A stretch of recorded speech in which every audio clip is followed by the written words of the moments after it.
McDonald's has entered a Minecraft movie universe, and Grimace, Birdie, and Hamburglar just spawned as new collectibles in the overworld.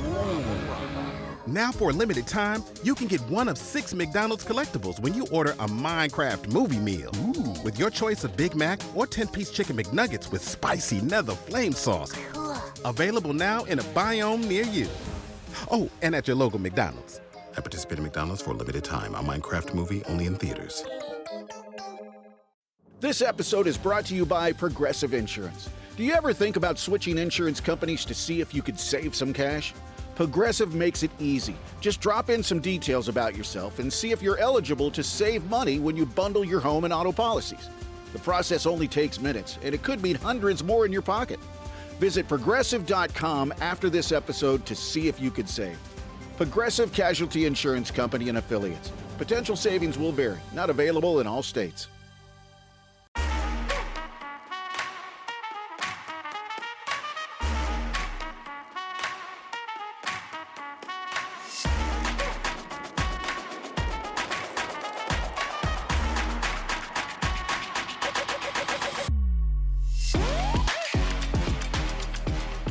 Hello everybody and welcome to another episode of Attack the Baseline, the WNBA podcast for beginners. We're your hosts, John and Kristen Barber, and today we're congratulating the UConn Huskies at winning their 12th national title. Paige Bueckers is a champion, and we're going to get into all of that. But before we lay it down, Kristen, how's it going today?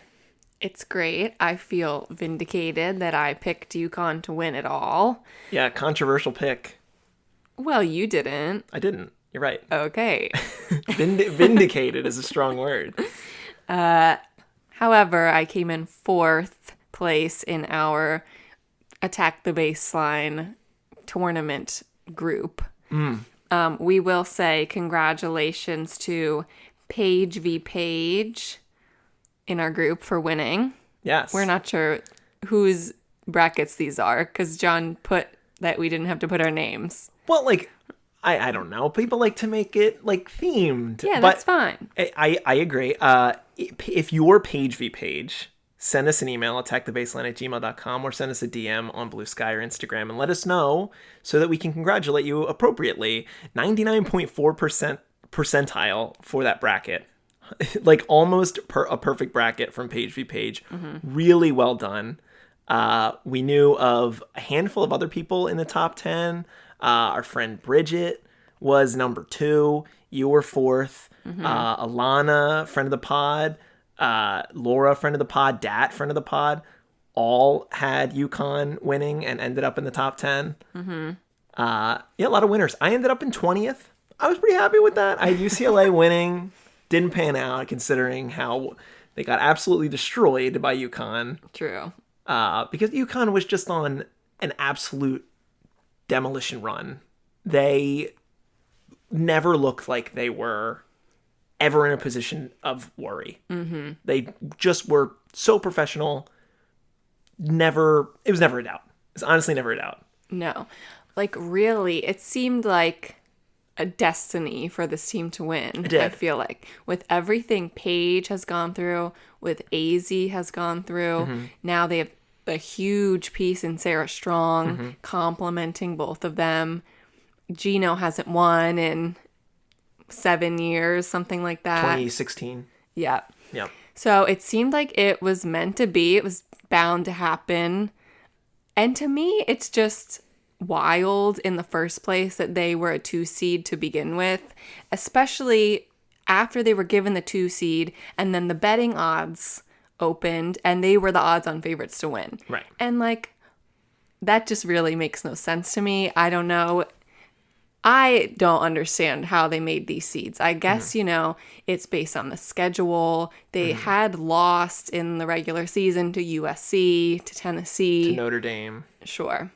But you can't deny that this was definitely the best team of the playoffs, of the championship. And congratulations to all of them. Yeah, I agree. Congratulations to each and every one of them. They earned it. To talk about to mention what you're saying about them being a 2 seed, they end up being the first 2 seed since 2005 when Baylor beat 3 1-seeds in a tournament. If they were a 1 seed, they would not have been able to beat 3 1-seeds because the best they could have done is get to a Final Four against a 1 seed, beat them, and then win a championship against a 1 seed. In this case, they got to beat UCLA, they got to beat USC and South Carolina. So even though they should have been a 1 seed, this gives them another greatness factor, which I think is kind of funny. And, I think the committee certainly undercut the strength of the schedule that they played. They did not have as many high-profile games as some of these other 1 seeds that ultimately panned out in a tournament where they blew everybody out, and it was never really in doubt for them. But I think it would help for the committee to probably look themselves in the mirror this season and, really think about it next time. But I would it's tough to say. It's tough to project in the next year. I would be shocked if UConn isn't a 1 seed next year. Yeah. With all the pieces still in place. Sarah Strong in her second year. Azzi Fudd out there to do it again in her last run. I mean, what's there to say? They were incredible. And I think Sarah and Azzi, and it's not even controversial, they were the 2 best players of the day. Azzi winning the player of the game. It's not like an MVP, but most outstanding player of the Final Four is what it is. Right, the whole thing. Yeah. Even though I probably would have given it to Sarah Strong, but Azzi got the offense going very early in this game, which if we're looking at the arc of the game, the first quarter was really the only time that it was pretty interesting. Within the second quarter and later, there was never another lead change, but there were 5 lead changes in the first quarter. Dawn's game plan initially was pretty quality. They were getting looks at the rim. They just were not making them. And it is pretty tough to look at the box score and see that only 2 Gamecocks scored double digits, and it was only 10. 10 was the high scorer. Just really not a good day all around for a team that I really thought, with how they played in the Final Four, it was their best game that we saw all tournament. I thought they were going to bring so much more energy. That Joyce Edwards was amazing in the Final Four game, was okay today, but they just didn't get anything. Didn't get juice from really anyone. Yeah, well, they were getting into foul trouble. Joyce Edwards had 4 fouls, and I think the beginning of the third quarter.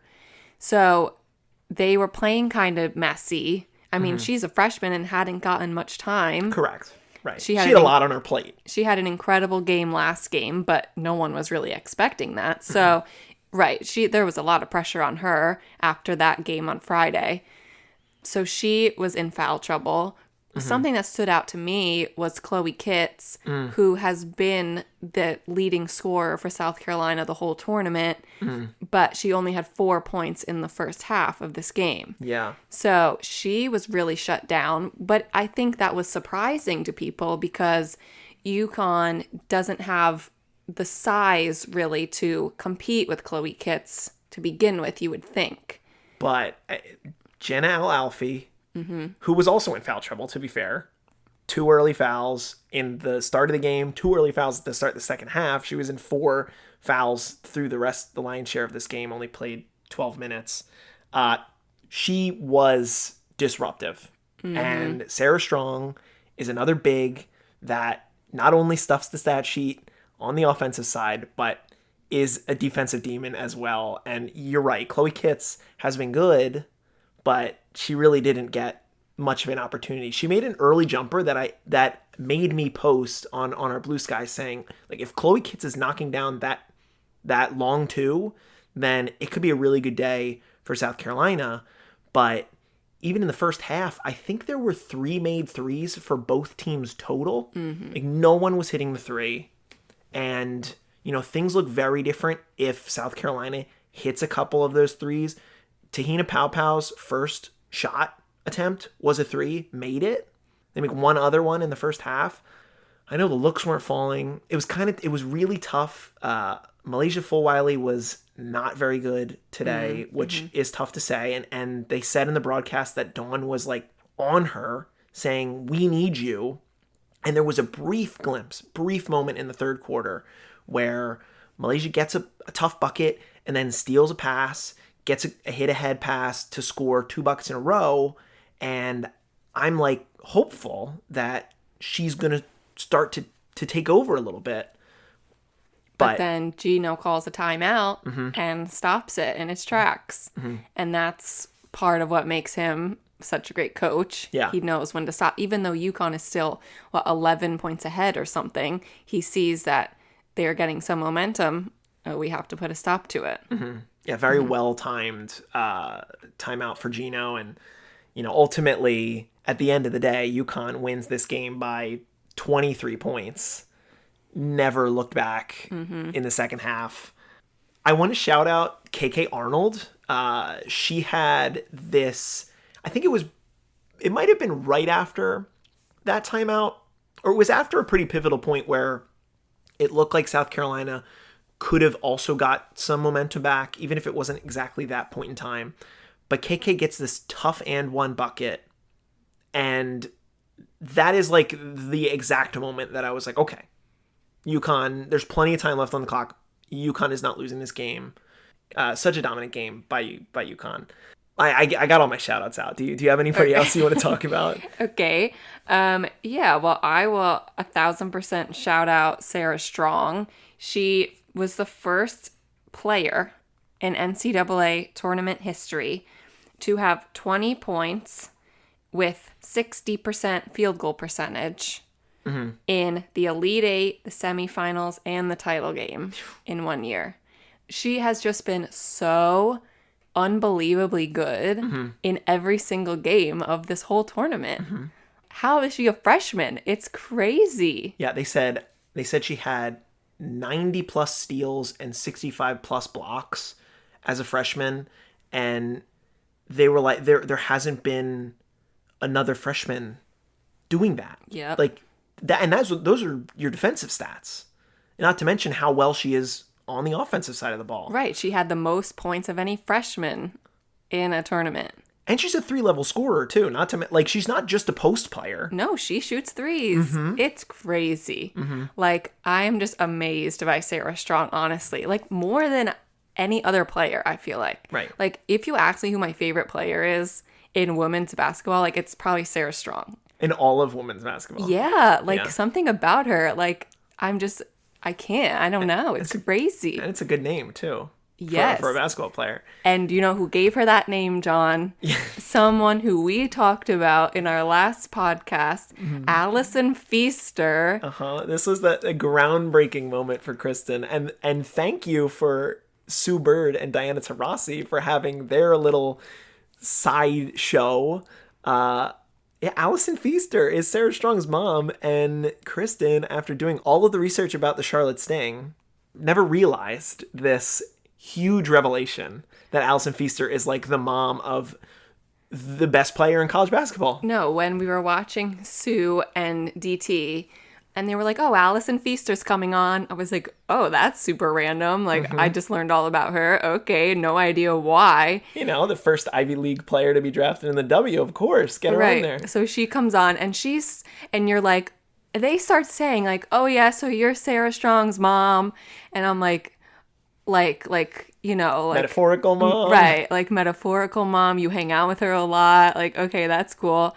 And they're like, no, like her actual mom. It blew my mind. This is what you get on Attack the Baseline, folks. Like, we did not know that. And now we know, now that's internalized. We just learned that all together, or maybe not. I'm sure some of you knew this fact.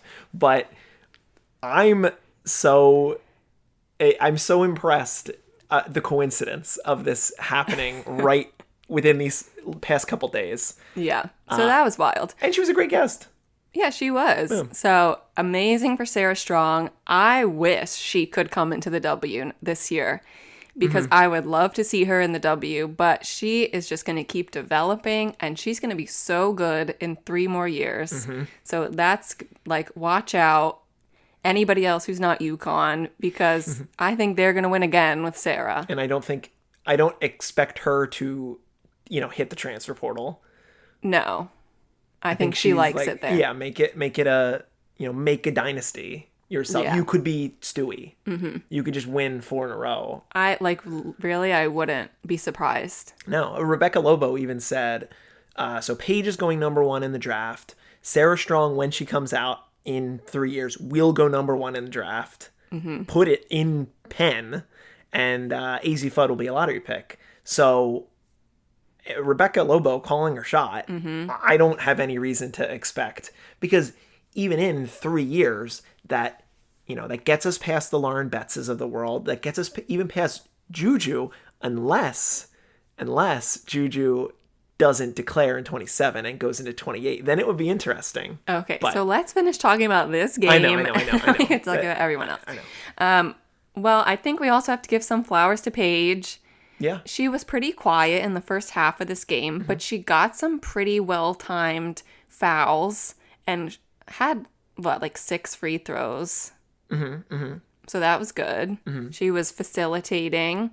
She ends her college career with 477 tournament points, most ever by a UConn player, and 3rd place all time behind Shamika Holtzclaw and Caitlin Clark. Yeah, only 15 points off of Caitlin? Yeah. Yeah, 15 points. Right behind her.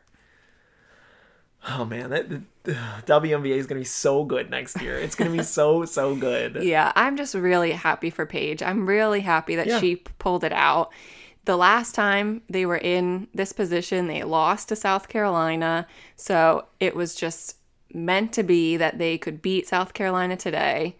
I'm very glad that she gets to be the best scorer, one of the best scorers, the best players in UConn history, and also come out with the title. Because that would have just been kind of weird, if she never won one. Yeah. And other players like Maya Morris, Stewie have. So now she's up there as a title holder, and she absolutely deserves it. And I'm so excited to see her in a week in the draft. Yeah, and Ryan Rucco with an absolute bar saying the final page in the book of Bueckers. That's a bar. That is a bar. Very cool fairy tale ending for Paige Bueckers. And yeah, it's going to be so exciting to see her in Dallas. That team's going to be good because she is so good. And we'll see where that goes. So do you want to talk about the Final Four in general? Because unfortunately for the weekend, it was 3 duds. Yeah, and look, I'll say, I was listening to this championship game in the car on my way home. The first 3 quarters, I was in the car driving. So it's crazy listening to a broadcast of this because that guy talks, I don't know who it is, he talks so fast. Yeah. And I'm listening so hard to understand what's going on. And to me, it was kind of exciting, this game, because I was listening to this very quick animated guy talking about the game. So for me, this game was fun.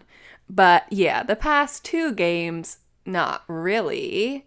Both of them were massive blowouts. Yeah. UConn over UCLA. By 34 points. Yeah. And South Carolina over Texas. By 17. Okay. Yeah, didn't seem as bad, but we did have, like we mentioned earlier, the pleasure of watching the Sue Bird and Diana Taurasi cast of this game. Really fun. We watched that for the first 2 games today. I watched the normal broadcast. Really want to go back and rewatch for this broadcast because they're so funny and their guests were really, really good, including one Elena Delle Donne that we'll talk about in a little bit. But they said in that first game, South Carolina, Texas, while we were watching, there were 2 minutes to go in the 3rd quarter, and South Carolina was up by 13, and Sue said, "This game is over." She said, Texas just can't score. And I agreed. Unfortunately, Texas did not do a ton for me in this tournament. There was not really a moment where I was like, wow, Texas. Dawn figured them out pretty easily and nobody was really scoring for them. So it was kind of unfortunate that that this was the case and that we didn't get any bangers, because I will say, credit to the men's games. They have been really good. The both Final Four games were really good on that side. So it's like an interesting but it's like flip side. It also was all 1 seeds over there. Correct. So I guess more competitive games, but still the tournament overall has been kind of snoozy. Yeah, it's been a snoozy year. Yeah. But it's all right. Well, UConn's 34-point win over UCLA was the largest in a Final Four game in women's tournament history. Yeah.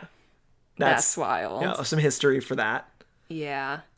And, I mean, that game, Lauren Betts was good. She had 26 points, but the rest of the team had 25 points.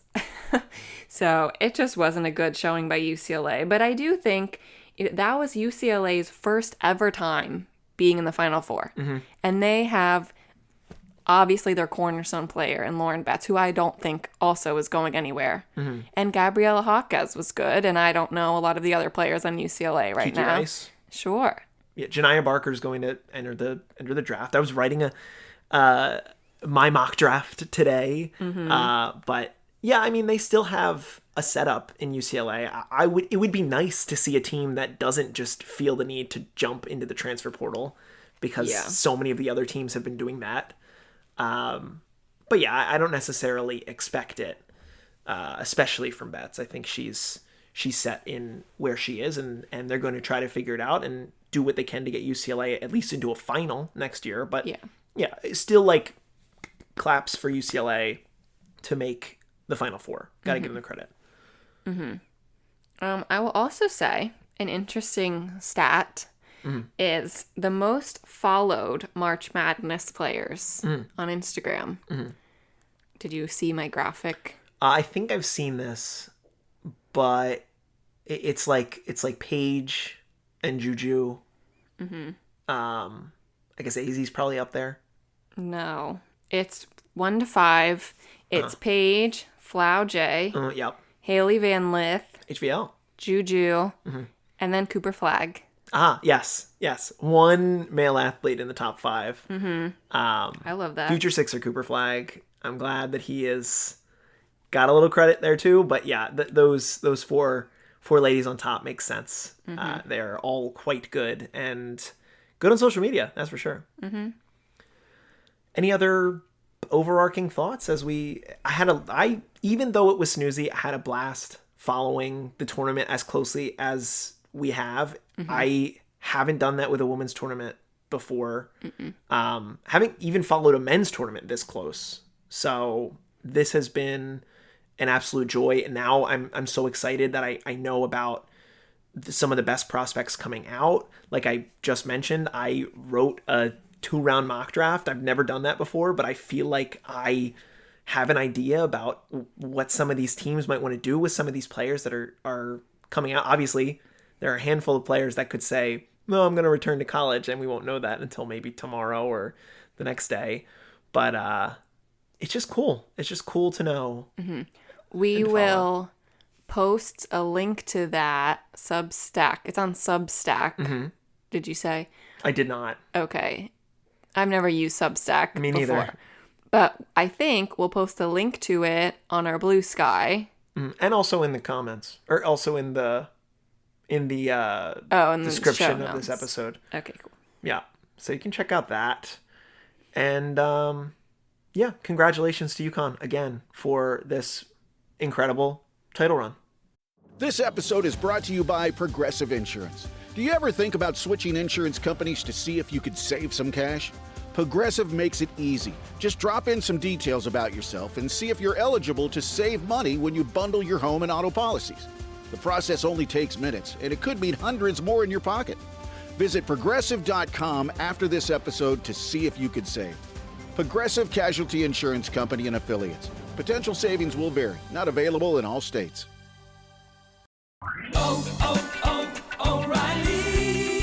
check engine, ABS, or maintenance light on? Take the guesswork out of your warning lights with O'Reilly Veriscan. The service is free and provides a report with solutions verified by ASE certified master technicians. And if you need help, we could recommend a shop for you. Ask for O'Reilly Veriscan today. O'Reilly Auto Parts.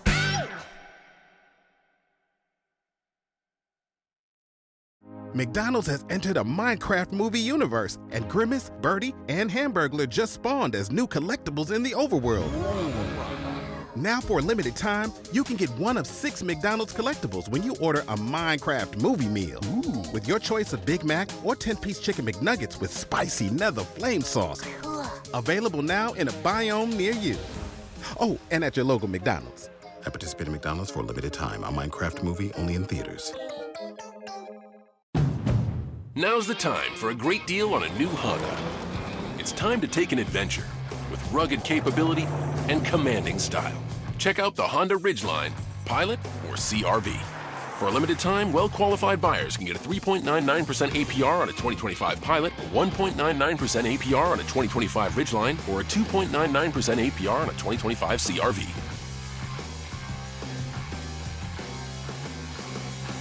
See dealer for financing details. Now, I think we got a little bit of news to talk about. Where do you want to start? There are a couple things that have gone on in the world of retired players, I should say. Sure. Yes, our fellow Blue Hen, Elena Delle Donne, has announced her retirement officially from the W. I think people were expecting. I don't think people were thinking that she was going to come back to play after all the injuries she's had. She took last year off, and really no one heard from her. Yeah. For a while. Yep. So I think it's not a surprise to people, but of course we would have loved to see her play one more time. Even one game, I needed it. I But know. It's tough. It's tough because, like, we were not following this league when she was at her peak. And she means so much to our university. Mm-hmm. She was a Blue Hen through and through. Like, she is the first women's basketball player that I really ever knew about.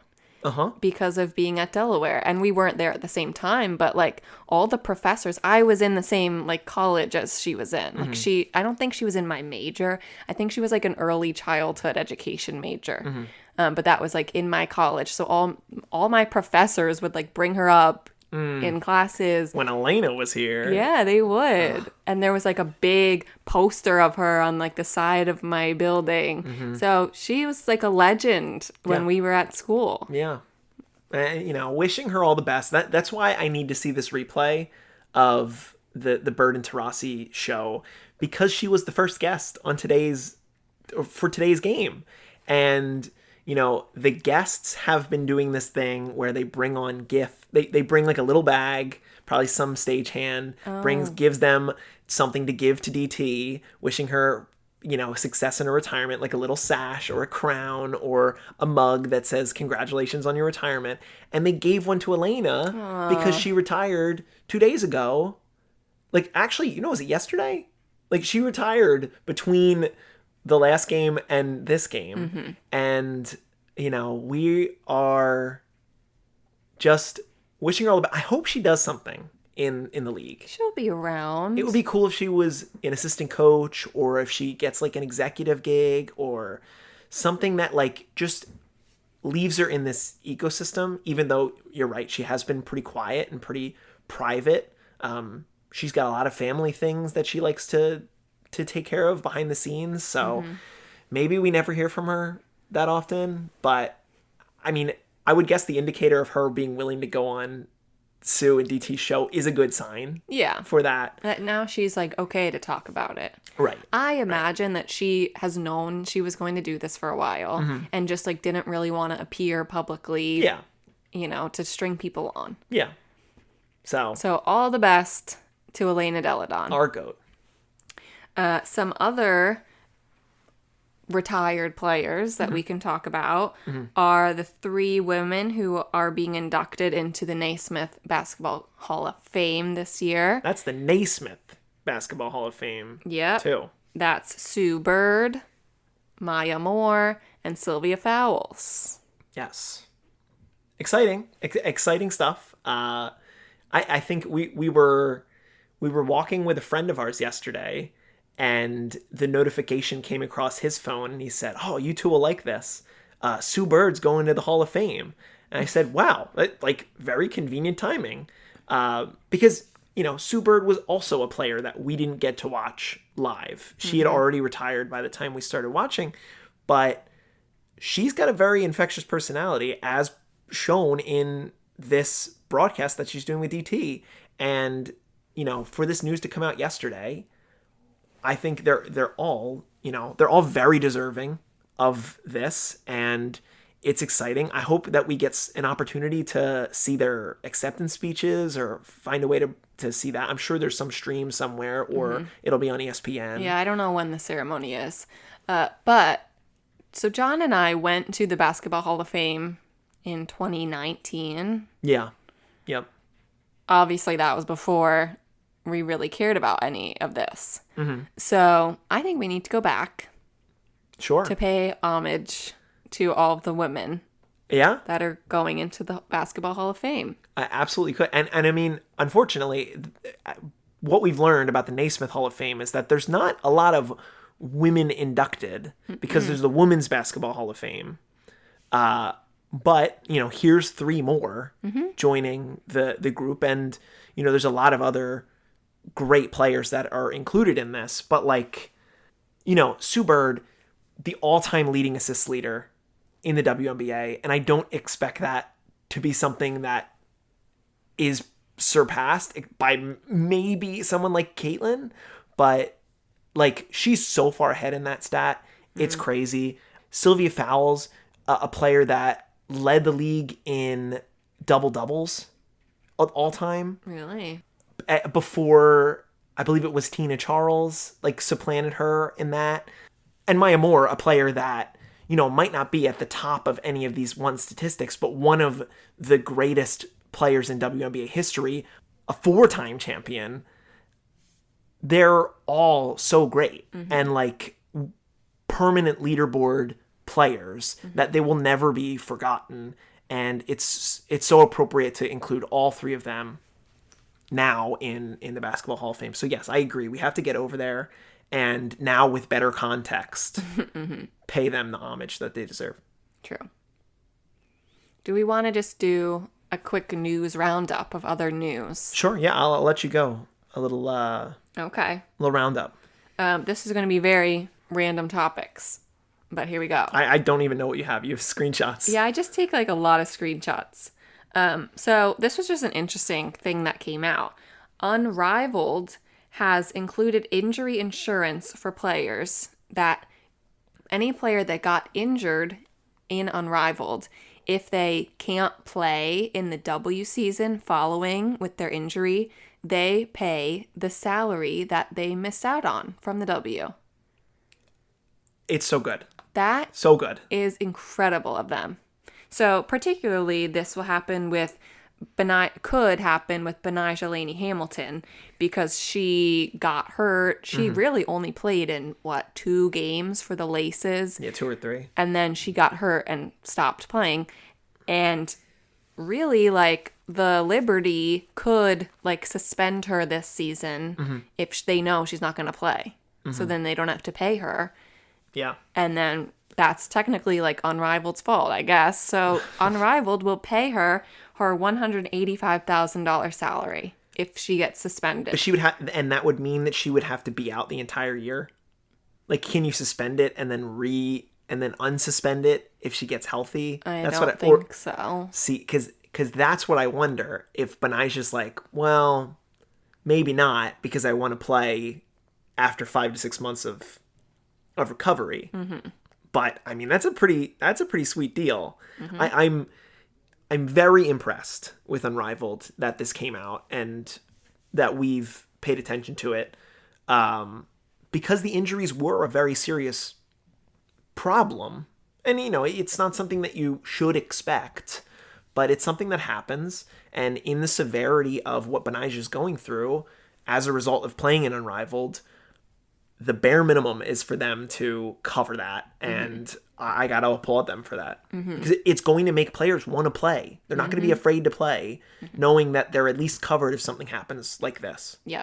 So honestly, it's a shame that it happened, but it's a good example for the future of the league. Yeah. Next, Cheyenne Parker Tyus. This is crazy. Now of the Aces, who they just signed in this offseason. Yeah. Announced a couple days ago that she has been playing overseas, but she has been pregnant, and she's going to miss she said part, I would say most, of this upcoming WNBA season for giving birth. We don't know her due date. But she said the Aces have gone above and beyond in showing her support, giving her support and the care she needs. So that's great. Yeah, we don't want another De'Erica Hamby situation. So yeah, they seem to be doing the bare minimum as well, giving her the support that she deserves. Congratulations to Cheyenne. That's very exciting and crazy that she's able to play while that. But good on her. Women are amazing. I should say that they can do that. Yeah, that was that when that news story came out, I was like, wow. Pretty wild. Yeah. Hopefully they don't because she's on a non-guaranteed contract. Hopefully they decide not to just cut bait with her. But we'll see. Wishing Parker Tyus all the best. Yeah. Now we can circle back on college basketball. I'm just scrolling backwards in time on my screenshots. You've all heard about the insane amount of players entering the transfer portal. This is a couple days ago, so it's probably different. But out of the 5,048 women's college basketball players, 1,138 have entered the transfer portal. Wow. 20%. Almost a quarter of the players. Wow. That is pretty crazy. I mean, with NIL and everything going on, and people wanting to get better opportunities at winning championships. I get it. It's so fascinating. It's such a fascinating thing to follow. Something that I said this in another podcast. It's not something that I ever really paid attention to because I don't really watch a ton of college sports. But we're in an era, especially in the college game, where players are empowered to go get a bag. If there's a contract to be, an advertising giant for some product, if you go play at a different school, then these kids are taking those and they're getting good money off of it. Flau'jae, we still don't know if she's going to hit the transfer portal. She's, saying she's returning for another year of college, but she hasn't confirmed if she's going to stay at LSU. Obviously, we've already mentioned it, but Olivia Miles shaking up the entire draft board by saying that she's going to hit the transfer portal. And two other younger Notre Dame players, a freshman and a sophomore, who you probably think are going to be your future players. Well, now they're gone. So a lot's happening in Notre Dame. Yeah. Yeah, LSU. Other players on LSU have entered the portal. So, even these top teams that you would think you would want to stay on your top team. Yep. And go to the end with your team. Now I think there's other factors. Right. In specifically those two locker rooms. Right. But yeah, it's very interesting. It'll be very interesting to see where these players end up next year. Yeah, I think it just means that nothing's guaranteed in the college game, and no more. And interesting conversation that we had with my dad. He thinks that the NCAA is going to crack down on it or something, make a rule that you can't do it. Maybe you can only do it once or something like that, or twice, because these, especially with these women, they can't elect to join the W for 4 years. Right. So they need to wait until they're 21. So that would give, theoretically, a player could go to 4 different schools in 4 years before they're coming out into the W. Then you're just like, it's hard for scouts to figure out too, because they're playing in different systems. Mm-hmm. Like, especially in football, I've been following the lead up to the NFL draft. There's like this player that the Eagles might want to draft that has only been at his current school for 5 months, and he's playing in one system when he played in a different system with a different coach. And it's hard to tell like who you are as a player if you're asked to do all these different things. So like, I wonder if this is an extreme reaction because it's an option that players can do, and then maybe we see it return to a more normal rate next year or in 2 years maybe. But it's definitely something worth following. Yeah, and I definitely think it's also part of this is because of the new CBA coming up. Correct. In 2026. Always is. Where these couple players like Olivia Miles, who everyone thought was going to be in the draft, is now not. Flau J is eligible for the draft, but decided not to go. Lauren Betts is eligible for the draft, decided not to go. Yep. So I imagine that after this rookie contract is written better, after this year, I think more players who are eligible will decide to go, and we won't see all of this transferring. And then I just want to say congratulations to Juju Watkins for winning College Player of the Year. Yep. Wishing you a speedy recovery, Juju. I've already seen people say she shouldn't come back at all next year. I don't know what she's going to do. I think she's hungry to continue to play, and I hope that her USC teammates stand by her, and because some people have already started to transfer out of there too. Right. So I know, that's a huge bummer. You're like, oh, I guess Juju's not going to play next year. Like, maybe I want to go try and win somewhere else. Might as well go to a different school. Ugh, that sucks. It does suck. Okay. Well, anyway, I think that's all my random news. There's a nice little news wrap up. College basketball in the rear view. Yeah. WNBA fast approaching. We've got one more defunct team to talk about later this week. I'm going to do a podcast about the Sacramento Monarchs, so look forward to that. And then it's WNBA draft on the night of the 14th. We are planning on doing a reaction podcast after the picks are made, so look forward to that. Very excited for this year's WNBA draft. And then before we know it, it'll be time to start thinking about the regular season. But Kristen, do you have anything else before we head off on this one? I'm just kind of relieved, honestly, that this tournament is over. Like, get a little breather. It just came so fast at me. Yep. Like, we tried to keep up during the regular season. We didn't really. And then it just like really hit me like a ton of bricks this tournament, where I'm trying to watch every single game when I have like a million other things of my normal life to do, and I'm not used to this. So it's done. Congratulations. Thank God for me. And I'm very happy that the W is starting soon because I miss them. Yes, I agree. I miss all of our faves.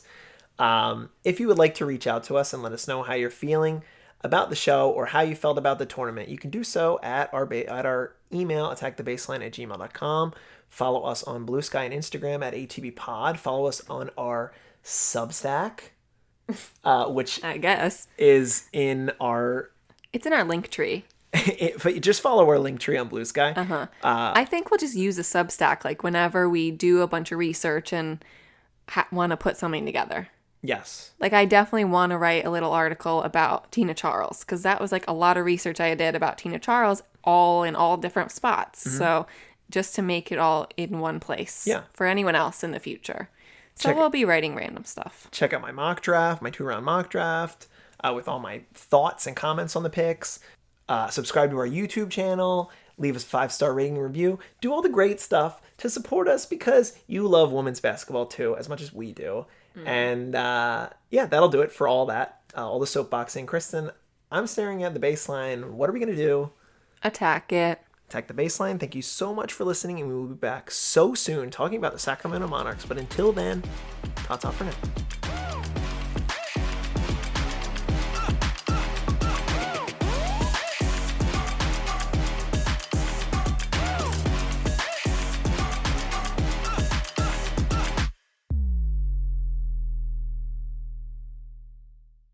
McDonald's has entered a Minecraft movie universe, and Grimace, Birdie, and Hamburglar just spawned as new collectibles in the overworld. Now for a limited time, you can get one of 6 McDonald's collectibles when you order a Minecraft movie meal. With your choice of Big Mac or 10-piece chicken McNuggets with spicy nether flame sauce. Available now in a biome near you. Oh, and at your local McDonald's. At participating McDonald's for a limited time. A Minecraft movie only in theaters. Feeling drained, foggy, or just not yourself? These may be the effects of low testosterone levels. Henry Meds has you covered. Our testosterone replacement therapy, or TRT, is available in pills, injectable, or deli creams. Many patients report improvements in energy, mood, and focus. Though individual results may vary, TRT may support sexual function for some patients. Go to henrymeds.com/TRT to consult a healthcare provider to see if TRT is right for you. Take the first step in feeling your best again. henrymeds.com/TRT. Did you know 39% of teen drivers admit to texting while driving? Even scarier, those who text are more likely to speed and run red lights. Shockingly, 94% know it's dangerous but do it anyway. As a parent, you can't always be in the car, but you can stay connected to their safety with Greenlight Infinity's driving reports. Monitor their driving habits, see if they're using their phone, speeding, and more. These reports provide real data for meaningful conversations about safety. Plus, with weekly updates, you can track their progress over time. Help keep your teens safe. Sign up for Greenlight Infinity at greenlight.com/podcast. At Arizona State University, we're bringing world-class education from our globally acclaimed faculty to you. Ranked #1 in innovation for 10 consecutive years and #2 among public universities for employability, ASU isn't just ahead of the curve, it's creating new paths to success. Earn your degree from the nation's most innovative university.